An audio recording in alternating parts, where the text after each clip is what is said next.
17 दिसंबर 2010 को ट्यूनीशिया से शुरू हुआ अरब स्प्रिंग साल 2011 आते आते मिडिल ईस्ट और नॉर्थ अफ्रीका को अपनी चपेट में ले चुका था। यह आंदोलन जो मोनार्की को सत्ता से उखाड़कर डेमोक्रेसी की एस्टैब्लिशमेंट के लिए शुरू हुआ था, उसने एक साल के अंदर ही ऐसा विकराल रूप ले लिया कि ट्यूनीशिया, लीबिया और इजिप्ट के तानाशाह शासकों को सत्ता से उखाड़ फेंका गया। इसकी आंच से सीरिया भी अछूता नहीं रह सका और सीरिया के दारा से शुरू हुए एक छोटे से प्रोटेस्ट ने जल्द ही पूरे सीरिया को अपनी जद में ले लिया। महीने दर महीने बीतते गए लेकिन प्रोटेस्ट थमने का नाम नहीं लेता। लोग डिक्टेटर प्रेसिडेंट बशर अल असद के खिलाफ सड़कों पर थे, जो अपनी गद्दी बचाने के लिए किसी भी हद तक जाने को तैयार था। सत्ता के नशे में चूर असद ने हथियारों से लैस सेना को प्रोटेस्टर्स के सामने खड़ा कर दिया, जिसके बाद इस कॉन्फ्लिक्ट ने देखते ही देखते सिविल वॉर का रूप ले लिया। पूरा सीरिया बंदूकों और बमों की गूंज से थर्रा उठा। बिल्डिंग्स तबाह होने लगी, लोग बेघर होने लगे और लाखों जिंदगियां खाक में मिल गई। लोकल रेबेलियंस और गवर्नमेंट के बीच के टकराव के साथ साथ सीरिया की दशा बिगाड़ने में आईसिस और जबहत अल नुसरा जैसे जिहादिस्ट ऑर्गेनाइजेशन के अलावा रशिया, ईरान और अमेरिका जैसे ताकतवर देशों ने भी कोई कसर नहीं छोड़ी। सबने अपने अपने इंटरेस्ट के लिए इस आग को हवा देने का काम किया, जिससे सीरिया एक जियोपॉलिटिकल बैटल ग्राउंड बनकर रह जाता है। 13 सालों से चली आ रही इस सिविल वॉर में अभी तक 6 लाख से ज्यादा लोग मारे जा चुके हैं, जबकि लगभग आधी आबादी बेघर हो चुकी है। लेकिन सोचने वाली बात यह है कि सीरिया में सिविल वॉर की शुरुआत होती ही क्यों है? इस सिविल वॉर में अमेरिका और रशिया क्यों घुस आते हैं? कैसे सीरिया एक जियोपॉलिटिकल बैटल ग्राउंड बन जाता है? और आखिर क्यों लाखों निर्दोष लोगों के मारे जाने के बाद भी अभी तक इस सिविल वॉर पर फुल स्टॉप नहीं लग सका है? What we know is you have the brutal and repressive Assad regime. The White House tonight is accusing the Syrian government of creating a humanitarian crisis after yet another bloody, tense day of fighting. President Obama declared a red line warning, but nothing was done. Vladimir Putin is being hailed as a hero for supporting President Assad. The UN has accused the Assad regime of repeatedly committing war crimes in Syria, including a chemical attack in April. It has verified that out of the 38 children detained by Syrian authorities, nearly half of them were subjected to torture. But Syria's President Bashar al-Assad is still a hero to many. Mediterranean sea के east point को touch करता Syria Israel, Iraq, Turkey, Jordan और Lebanon जैसे देशों से घिरा हुआ है।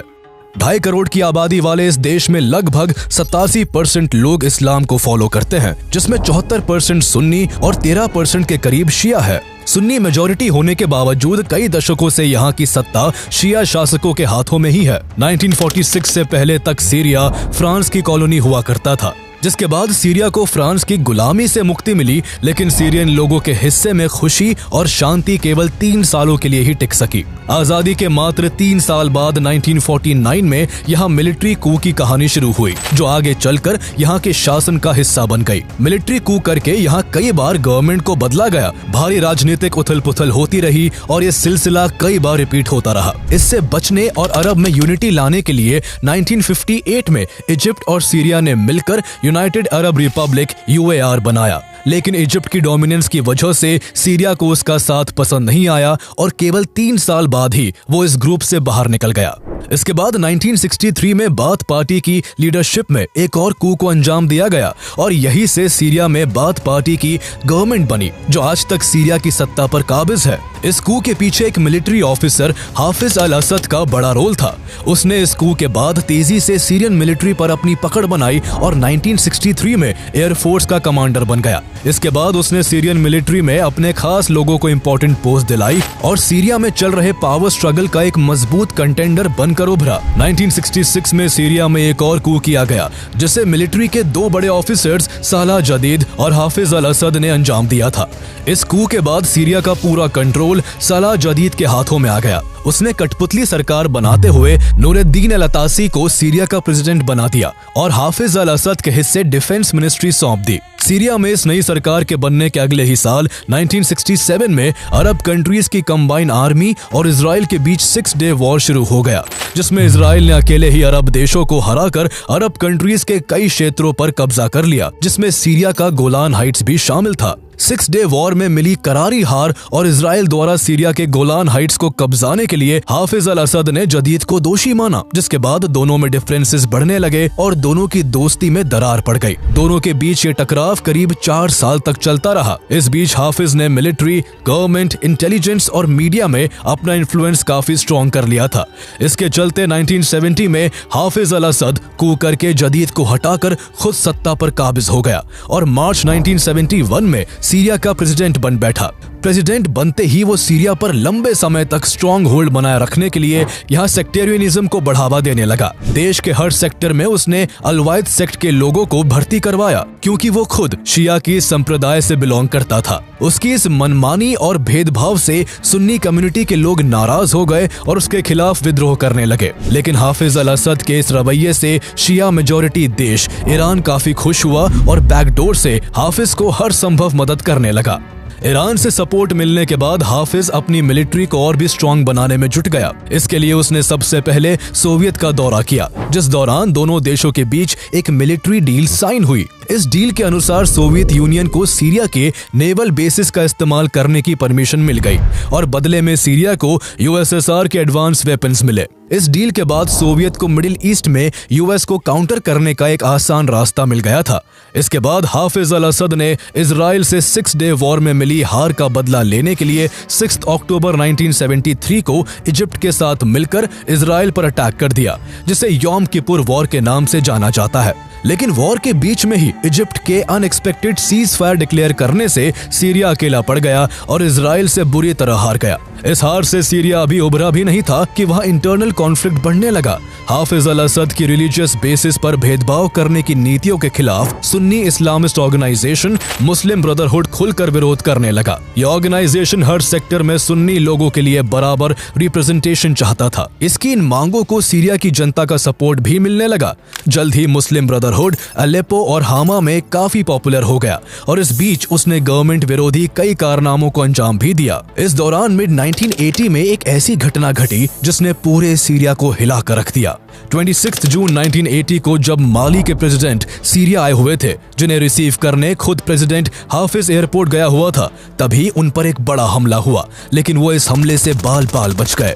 इस हमले के लिए मुस्लिम ब्रदरहुड को दोषी ठहराते हुए उसके मेंबर्स को सीरियन आर्मी द्वारा अरेस्ट कर खूब टॉर्चर किया जाने लगा। इसके विरोध में 2 फरवरी 1982 को मुस्लिम ब्रदरहुड के मेंबर्स ने हाफिज अल असद के खिलाफ प्रोटेस्ट कर गवर्नमेंट के 70 लोगों को मार गिराया और हामा को एक फ्री स्टेट डिक्लेयर कर दिया। इसके बाद सीरियन आर्मी भी एक्शन में आ गई और हाफिज अल असद के छोटे भाई रिफात अल असद के नेतृत्व में करीब 12,000 सोल्जर्स ने पूरे हामा शहर को घेर लिया। सीरियन आर्मी ने 27 दिनों तक हामा में अपना कहर जारी रखा, जिसके चलते करीब 40,000 लोग मारे गए। कत्लेआम की इस घटना को हामा मैसेकर के नाम से जाना जाता है। इसके बाद भी तानाशाही के नशे में चूर हाफिज अल असद का गुरूर तो कम नहीं हुआ, लेकिन 1984 के करीब उसे डायबिटीज जैसी कई बीमारियों ने घेर लिया था, जिनका वो ट्रीटमेंट करवाने में लगा हुआ था। उसकी एब्सेंस में उसके छोटे भाई रिफात अल असद ने ही उसके खिलाफ एक कू करने की कोशिश की, लेकिन वो सफल नहीं हो सका। इससे हाफिज का अपने भाइयों से भरोसा उठ गया और उसने अपने बाद सीरिया की सत्ता पर अपने बड़े बेटे बसिल अल असद को बिठाने का निर्णय लिया। लेकिन 1994 में बसिल की एक कार एक्सीडेंट में मौत हो गई, जिसके बाद हाफिज अपने छोटे बेटे बशर अल असद को सीरिया के अगले प्रेसिडेंट के रूप में प्रोजेक्ट करने लगा। बशर अल असद पेशे से एक ऑफ्थल्मोलॉजिस्ट था, जो 1992 से ही लंदन में रहकर अपनी हायर स्टडीज की पढ़ाई पूरी कर रहा था। 1994 में उसके बड़े भाई की मौत के बाद उसके पिता ने उसे सीरिया बुला लिया। हाफिज अच्छे से जानते थे कि मिलिट्री और पॉलिटिक्स की समझ दिए बिना उसे पॉलिटिक्स में एंट्री करवाना ठीक नहीं होगा, इसलिए सीरिया लौटने के बाद उसे अपने भाई की जगह लेने के लिए तैयार किया जाने लगा। सबसे पहले उसका होम्स मिलिट्री एकेडमी में एडमिशन करवाया गया। यहाँ से ट्रेनिंग पूरी करने के बाद उसे 3 साल के अंदर ही 1997 में लेफ्टिनेंट कर्नल और अगले 2 साल बाद 1999 में कर्नल के पद पर प्रमोट कर दिया गया। इन दिनों हाफिज की तबीयत बहुत ज्यादा खराब रहने लगी थी। वो जानते थे कि वो ज्यादा दिनों तक जिंदा नहीं रह पाएंगे, इसलिए वो अपने जिंदा रहने तक पब्लिक के बीच अपने बेटे बशर अल असद की पॉजिटिव इमेज बनाने में लगे रहे। इसके अलावा उन्होंने अपनी ताकत के इस्तेमाल से मिलिट्री और गवर्नमेंट के बाकी लोगों को भी बशर के पक्ष में कर दिया था। 10 जून 2000 को हाफिज अल असद की हार्ट अटैक से मौत हो गई, लेकिन उन्होंने तब तक पार्टी में अपने बेटे के लिए सीरिया के नेक्स्ट प्रेसिडेंट बनने का रास्ता साफ कर दिया था। उनकी मौत के कुछ ही घंटे बाद नेशनल लेजिस्लेचर ने बशर अल असद को नेक्स्ट प्रेसिडेंट बनाने के लिए कॉन्स्टिट्यूशनल अमेंडमेंट कर प्रेसिडेंट बनने की मिनिमम एज को 40 से घटाकर 34 साल कर दिया, जो उस समय बशर अल असद की एज थी। 10 जुलाई 2000 को बिना किसी विरोध के बशर अल असद 7 साल के टर्म के लिए सीरिया का प्रेसिडेंट बन गया। पब्लिक को उम्मीद थी कि बशर अल असद वेस्टर्न कंट्री से पढ़कर आया है, इसलिए वो यहाँ मॉडर्नाइजेशन लाएगा और सीरिया के डेवलपमेंट के लिए न्यू पॉलिसीज इंट्रोड्यूस करेगा। लेकिन ऐसा कुछ नहीं हुआ। उसने अपने पिता की ही बनाई पॉलिसीज को कंटिन्यू रखा। पिछले 30 सालों के दौरान उसके पिता के शोषण से सीरिया में गरीबी और बेरोजगारी बढ़ गई थी। विरोधी आवाजों को दबाकर लोगों से बोलने की आजादी छीन ली गई थी। अपने खिलाफ बढ़ते प्रोटेस्ट और क्रिटिसिज्म से पब्लिक को चुप करवाने के लिए बशर अल असद ने इकोनॉमिक लिबरलाइजेशन पर फोकस करना शुरू किया, लेकिन इसका फायदा केवल पॉलिटिकली कनेक्टेड एलीट लोगों ने उठाया, जो कि ज्यादातर उसके फैमिली मेंबर्स ही थे। बशर अल असद पॉलिटिक्स में इनएक्सपीरियंस था, लेकिन तब भी वो अपने पिता की तरह ही गवर्नमेंट के खिलाफ उठने वाली आवाजों को दबाने में लगा था। इसलिए उसका मजाक बनाया जाने लगा और लोग उसे डिक्टेटरशिप विदाउट अ डिक्टेटर कहने लगे। पॉलिटिक्स की बारीकियों को सीखते हुए उसे 5 साल बीत चुके थे और इस दौरान बशर अल असद ने सीरिया के फॉरेन अफेयर्स में भी दखल देना शुरू कर दिया था। साल 2005 में उनका नाम एक ऐसी घटना से जुड़ा जिसने उसकी छवि को दुनिया भर में खराब कर दिया। 14 फरवरी 2005 को लेबनान के former prime minister Rafiq Hariri की हत्या कर दी गई। इस हत्या में सीरिया के शामिल होने की बात उठने लगी, जिस कारण इंटरनेशनल लेवल पर असद को खूब क्रिटिसिज्म का सामना करना पड़ा।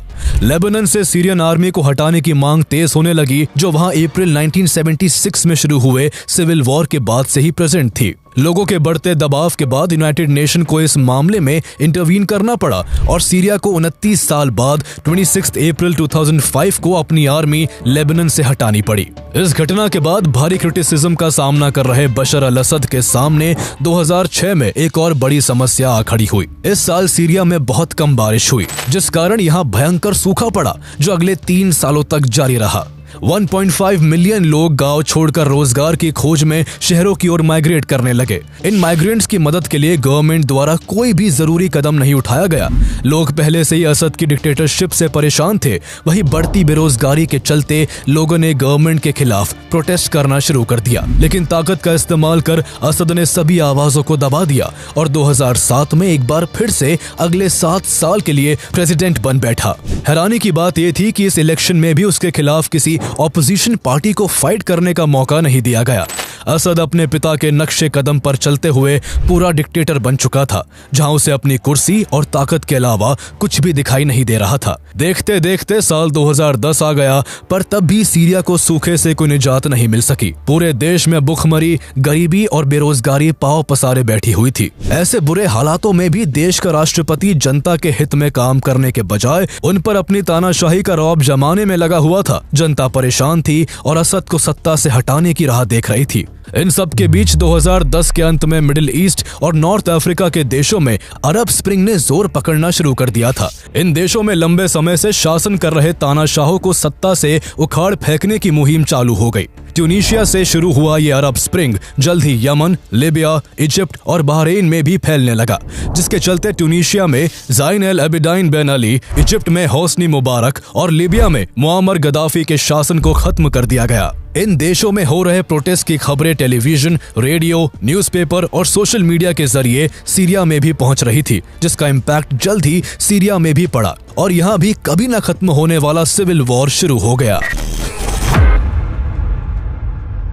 फरवरी 2011 में सीरिया के साउथ वेस्टर्न शहर दारा में कुछ बच्चे अपने पड़ोसी देशों में हो रहे प्रोटेस्ट से इंस्पायर होकर बशर अल असद के खिलाफ विरोध करने का प्लान बना रहे थे। सभी ने स्कूल की दीवारों पर सरकार विरोधी स्लोगन लिखने का फैसला किया। अगले दिन उन्हीं में से एक 7th ग्रेड में पढ़ने वाले केवल 14 साल के मुआविया सियासनेह ने स्कूल की एक दीवार पर अराबिक में एक स्लोगन लिख दिया, next it's your turn doctor. दरअसल डॉक्टर प्रेसिडेंट असद का निकनेम था। उस वक्त इस 14 साल के बच्चे को अंदाजा भी नहीं था कि उसकी ये 5 शब्दों की एक छोटी सी लाइन सीरिया में एक ऐसे युद्ध का कारण बनेगी जिससे पूरा देश बर्बाद हो जाएगा। अरब स्प्रिंग के चलते अपने पड़ोसी देशों में हो रहे तख्ता पलट को देखकर बशर अल असद पहले ही अलर्ट हो चुका था। उसने जगह जगह पुलिस फोर्स को तैनात कर रखा था और कहीं भी कोई भी सस्पिशियस एक्टिविटी होने पर सख्त कार्रवाई करने का आदेश दे रखा था। कुछ दिनों के बाद पुलिस को उस स्लोगन के बारे में पता लग गया और वो इसे लिखने वाले को सर्च करने लगे। स्कूल और उसके आसपास के कई लोगों से पूछताछ की गई, लेकिन पुलिस को लिखने वाले का नाम नहीं पता चल सका। इसलिए पुलिस ने शक के आधार पर 1 दर्जन से भी ज्यादा स्टूडेंट्स को अरेस्ट कर लिया, जिनमें से एक मुआविया सियासनेह भी था। सभी बच्चों को जेल में डालने के बाद उन्हें बहुत बुरी तरह पीटा गया, टॉर्चर किया गया और कुछ के जड़ से नाखून तक उखाड़ दिए गए। अगले दिन जब बच्चों के घर वाले पुलिस स्टेशन पहुंचकर उन्हें छोड़ने की रिक्वेस्ट करने लगे तो पुलिस ने उनके साथ भी बदसलूकी की। पुलिस ने बच्चों को छोड़ने के बजाय उनसे कहा कि अपने बच्चों को भूल जाओ, जाकर और बच्चे पैदा कर लो और अगर तुमसे नहीं होते तो अपनी औरतों को हमारे पास भेज दो। पुलिस की इतनी कड़वी जुबान बच्चों के घर वालों को बर्दाश्त नहीं हो सकी। उनके अंदर बहुत गुस्सा भर गया और करीब 1 महीने तक भी जब बच्चों को नहीं छोड़ा गया तो उनके सब्र का बांध टूट गया। हजारों की तादाद में लोग दारा की सड़कों पर उतर आए। इस विरोध से भी जब बच्चों को रिलीज नहीं किया गया तो पीसफुल प्रोटेस्ट धीरे धीरे वायलेंट होता चला गया। इस सब के बावजूद अरेस्ट किए गए बच्चों पर पुलिस का जुल्म जारी रहा। बच्चों की गिरफ्तारी और उन्हें रिहा करने के लिए हो रहे प्रोटेस्ट की कहानी सोशल मीडिया के सहारे तेजी से सीरिया के दूसरे इलाकों में फैलने लगी। 15 मार्च 2011 को डे ऑफ रेज डिक्लेयर करते हुए दमास्कस और एलेपो में हजारों की संख्या में लोग सड़कों पर उतरकर बशर अल असद के खिलाफ नारे लगाते हुए प्रोटेस्ट करने लगे। असद के खिलाफ प्रोटेस्ट कर रहे इन सभी प्रोटेस्टर्स को पुलिस ने अरेस्ट कर जेल में डाल दिया, लेकिन पुलिस की कार्रवाई के बाद भी ये विरोध रुका नहीं, बल्कि ये आग की तरह एक जगह से दूसरी जगह फैलने लगा। इसी तरह लोग ओमारी मॉस्क में भी असद के खिलाफ प्रोटेस्ट करने लगे, जहां उन्हें काबू करने के लिए पुलिस उन पर वाटर कैनन्स और टीयर गैस के गोले दागने लगी। प्रोटेस्टर्स तब भी शांत नहीं हुए तो पुलिस उन पर फायरिंग करने लगी, जिसमें 4 लोगों की वही मौत हो गई। 4 लोगों की मौत ने इस विद्रोह को और भी तेज कर दिया और सीरिया में हो रहे छोटे छोटे प्रोटेस्ट को एक बड़ी बगावत में बदल दिया। प्रोटेस्टर्स ने दारा में बाथ पार्टी के हेडक्वार्टर में आग लगा दी और असद के पिता हाफिज अल असद की मूर्ति को भी तोड़ दिया। दारा शहर की दीवारों को गवर्नमेंट विरोधी नारों से भर दिया गया और पूरा शहर down with Assad, no no to emergency law के नारों से गूंज उठा। दारा से शुरू हुआ ये वायलेंट प्रोटेस्ट अब सीरिया के दमास्कस, डूमा, मुआदामिया, होम्स, हामा, एलेपो और दियर एजोर में फैल चुका था। 1 से 1.5 महीने के अंदर ही इन प्रोटेस्ट के चलते करीब 200 लोगों की मौत हो चुकी थी। अब सीरियन गवर्नमेंट को भी समझ आ गया था कि अगर जल्द ही उन बच्चों को रिलीज नहीं किया गया तो सिचुएशन पूरी तरह से उनके हाथ से निकल सकती है। इसलिए कैद करने के पूरे 45 दिन बाद मिड अप्रैल में सभी बच्चों को छोड़ दिया गया। लेकिन रिहा होने के वक्त बच्चों की हालत इतनी खराब थी कि उनमें से कई अपने पैरों पर खड़े तक नहीं हो पा रहे थे। उनके शरीर पर चोट के मल्टीपल निशान दिखाई दे रहे थे, जो पुलिस के टॉर्चर की साफ साफ गवाही दे रहे थे। बच्चों की इतनी बुरी हालत देखकर पब्लिक और भी गुस्से में आ गई। इसके बाद दारा में होने वाले प्रोटेस्ट में अचानक से विद्रोहियों की संख्या बढ़ने लगी। 22 अप्रैल 2011 को ग्रेट फ्राइडे के दिन सीरिया के कई शहरों में पुलिस और विद्रोहियों के बीच हिंसक झड़प स्टार्ट हो गई। इस प्रोटेस्ट को बढ़ता देख 3 दिन बाद 25 अप्रैल को हजारों की संख्या में आर्मी ने सैकड़ों टैंकों के साथ दारा के प्रोटेस्टर्स को निशाना बनाना शुरू कर दिया, जिसमें 100 के करीब लोग मारे गए। बशर अल असद ऐसी क्रूरता दिखाकर लोगों के बीच डर बिठाना चाहता था ताकि कोई भी प्रोटेस्ट में हिस्सा ना ले, लेकिन दारा की इस घटना से विद्रोह रुकने के बजाय और तेज हो गया। इसी मौके का फायदा उठाते हुए कई लोकल रिबेलियन ग्रुप्स भी अपने अपने इंटरेस्ट के लिए इसमें शामिल हो गए। कुछ ही महीने में दारा से शुरू हुआ एक छोटा सा प्रोटेस्ट पूरे सीरिया में फैलकर सिविल वॉर में ट्रांसफॉर्म हो गया। वक्त गुजरता गया, लेकिन न तो सिविलियंस का प्रोटेस्ट कम हुआ और न ही उन पर आर्मी की बर्बरता रुकी। सैकड़ों की तादाद में जब आर्मी द्वारा सिविलियंस को मारा जाने लगा तो असद एडमिनिस्ट्रेशन के कई लोग उसकी क्रूरल्टी के खिलाफ हो गए। 28 अप्रैल 2011 को बाथ पार्टी के सैकड़ों मेंबर्स ने पार्टी की मेंबरशिप से रिजाइन कर दिया। इसी दौरान सीरियन आर्मी के कुछ सोल्जर्स ने सरकार का कहा ना मानकर निहत्थे प्रोटेस्टर्स पर गोली चलाने से मना कर दिया। प्रेसिडेंट असद को ये बात नागवार गुजरी और वो 6 जून 2011 को जिस्र अल शुगर शहर में 120 ऐसे सोल्जर्स को मरवा देते हैं जिन्होंने प्रोटेस्टर्स पर गोलियां चलाने से मना कर दिया था। इनके इस एक्शन से आर्मी के और भी कई सोल्जर्स उसके खिलाफ हो जाते हैं और आर्मी छोड़कर प्रोटेस्टर्स से हाथ मिला लेते हैं। बड़ी संख्या में सीरियन आर्मी को छोड़ चुके सोल्जर्स एक होकर 29 जुलाई 2011 को फ्री सीरियन आर्मी FSA का फॉर्मेशन करते हैं। शुरुआती दौर में ये लोग गवर्नमेंट के खिलाफ प्रोटेस्ट ना करके सीरियन आर्मी में काम कर रहे लोगों से जॉब छोड़कर FSA ज्वाइन करने की अपील करने लगे। यहाँ FSA को सुन्नी मुस्लिम्स का भारी सपोर्ट मिलने लगा था, जो अपने खिलाफ हो रहे भेदभाव से परेशान होकर बशर अल असद को सत्ता से उखाड़ फेंकने के लिए किसी भी हद तक जाने को तैयार थे। FSA को सुन्नी लोगों का सपोर्ट मिलने से धीरे धीरे सीरियन वॉर सेक्टेरियन वॉर में बदल गया। तुर्की, कतर और सऊदी अरेबिया जैसे सुन्नी मेजॉरिटी देश असद के खिलाफ इनडायरेक्टली FSA को सपोर्ट करने लगे। इसके बाद FSA को US, फ्रांस, UK और जर्मनी जैसे वेस्टर्न कंट्रीज का भी सपोर्ट मिलने लगा।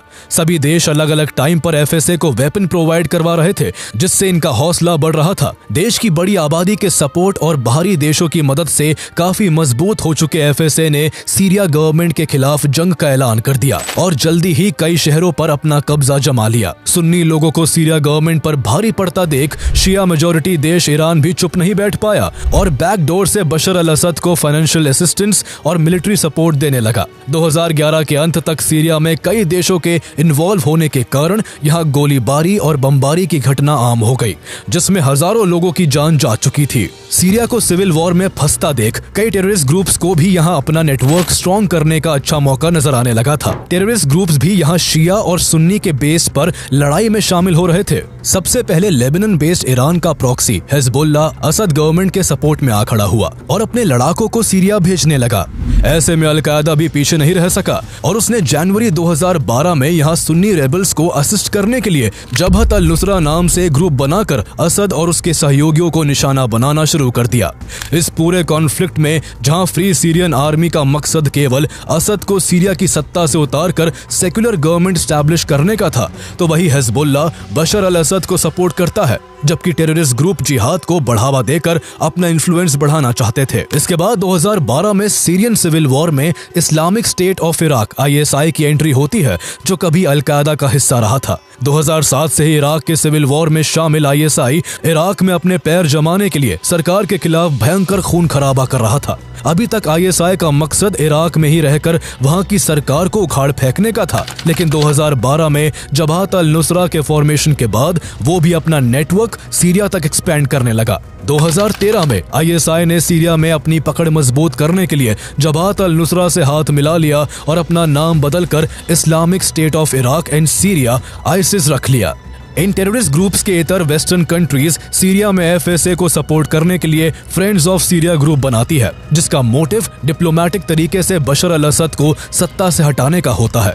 अब तक सीरिया में मैक्सिमम लड़ाई साउथ में ही लड़ी जा रही थी, इसलिए रेबल ग्रुप से टक्कर लेने के लिए गवर्नमेंट ने अपनी सेना नॉर्थ से हटाकर साउथ में डिप्लॉय कर दी थी।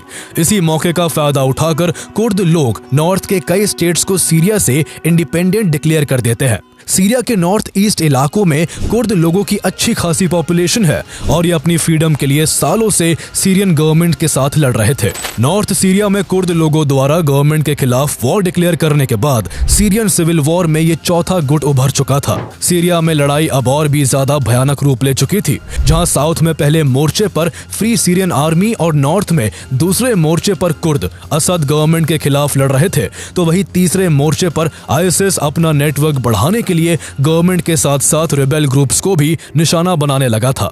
चौथे मोर्चे पर खुद सीरियन आर्मी असद गवर्नमेंट को बचाने के लिए इन सभी का सामना कर रही थी। इसके अलावा बाहरी देश भी अपने अपने फायदे के हिसाब से यहाँ प्रॉक्सी वॉर लड़ने लगे, जिससे सीरिया में एक ऐसी वॉर की शुरुआत हुई जिसका कोई अंत नहीं था। ईरान और रशिया का इन्फ्लुएंस सीरिया में असद के पिता हाफिज अल असद के टाइम से ही था, जो समय समय पर सीरियन गवर्नमेंट को सपोर्ट करते रहते थे। लेकिन जब सीरिया में सिविल वॉर जोर पकड़ने लगा, तो यहाँ ईरान के बढ़ते इन्फ्लुएंस को रोकने के लिए Sunni majority gulf countries Saudi Arabia और कतर भी यहाँ के लोकल रेबल ग्रुप को सपोर्ट करने लगे। वही टर्की भी FSA को सपोर्ट कर सीरियन गवर्नमेंट को गिराने की कोशिश कर रहा था। एफएसए को कई देशों द्वारा सपोर्ट किए जाने से बशर अल असद को अपनी सरकार के गिरने का डर सताने लगा था। 18 जुलाई 2012 को इस सिचुएशन से निपटने के लिए असद गवर्नमेंट के top officials central crisis management cell के साथ दमास्कस के राउडा स्क्वायर में मीटिंग कर रहे थे। तभी मीटिंग के दौरान फ्री सीरियन आर्मी यहां बॉम्ब ब्लास्ट कर देती है, जिसमें डिफेंस मिनिस्टर दाऊद राजिहा और बशर अल असद के brother in law Asif Shaukat की मौत हो जाती है।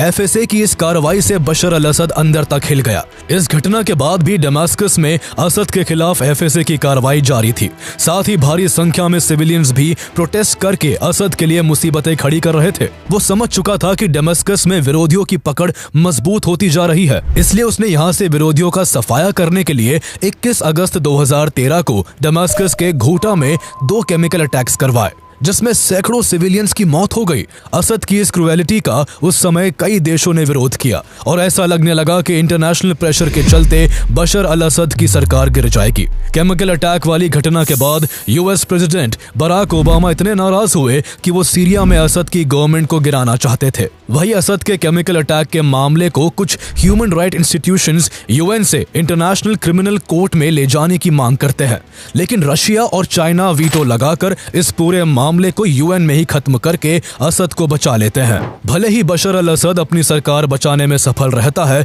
लेकिन यूएस के हवाई हमले सीरियन मिलिट्री बेस पर होने लगते हैं। दिन पर दिन यूएस के बढ़ते हमलों को देख रशिया भी इस वॉर में एक्टिवली पार्टिसिपेट करने लगा। जहां अमेरिका रेबेलियंस को सपोर्ट कर रहा था, तो वही रशिया सीरियन गवर्नमेंट को सपोर्ट करते हुए रेबल ग्रुप्स को निशाना बनाने लगा। यूएस और रशिया के बढ़ते इन्वॉल्वमेंट से सीरिया प्रॉक्सी वॉर का मैदान बन गया। वही 2013 के अंत तक जबहत अल नुसरा और आइसिस के बीच मनमुटाव हो गया और दोनों अलग हो गए। हालांकि इससे आइसिस को कोई फर्क नहीं पड़ा और वो सीरिया में तेजी से अपने नेटवर्क को बढ़ाता चला गया और 2014 में नदर्न सीरिया के राका को अपने कब्जे में लेकर उसे अपने एमिरेट की कैपिटल डिक्लेयर कर दिया।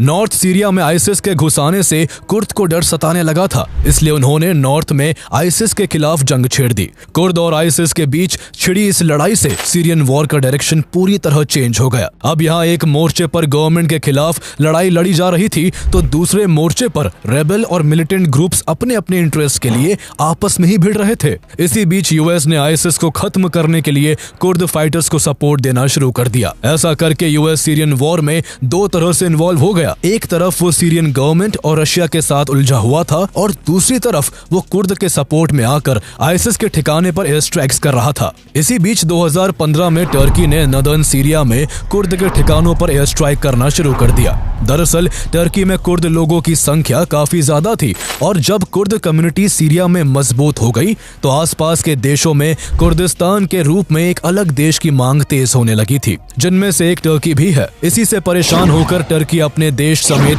सीरिया में भी कुर्द लोगों को मजबूत नहीं होने देना चाहता था। वही रशिया सीरिया में रेबल्स ग्रुप के बढ़ते कब्जे को रोकने के लिए 2015 में उनके ठिकानों पर करीब 3 महीनों तक बॉम्बिंग करता है। इसके चलते इन कब्जा इलाकों पर असद गवर्नमेंट का फिर से कंट्रोल हो जाता है। रेबल्स के पीछे हटने से सीरिया की लड़ाई सीधे सीधे रशिया और यूएस के बीच की हो गई थी। दोनों देशों ने कई बार सीरिया के इलाकों पर एयर स्ट्राइक की, जिससे हजारों निर्दोष सिविलियंस मारे गए। यहाँ कई बार सीज फायर कर शांति बहाल करने की कोशिश की गई, लेकिन कुछ ही वक्त में लड़ाई फिर से जोर पकड़ लेती। कभी कोई रेबल या आईएसआईएस हमला शुरू कर देता, तो कभी प्रोटेस्ट को दबाने के लिए बशर अल असद अपने ही देशवासियों पर केमिकल अटैक करवाता। सीरिया की इस अस्थिरता के बीच अमेरिका, रशिया और ईरान जैसे देशों की इन्वॉल्वमेंट भी यहाँ लगातार बनी रही। यूएस के भारी समर्थन के चलते कुर्द फाइटर्स ने नॉर्थ इलाकों से आइसिस को लगभग पूरा खदेड़ दिया था, जिसके बाद सीरिया में आइसिस का इन्फ्लुएंस काफी कम हो गया। आइसिस की कहानी लगभग खात्मे पर पहुंची ही थी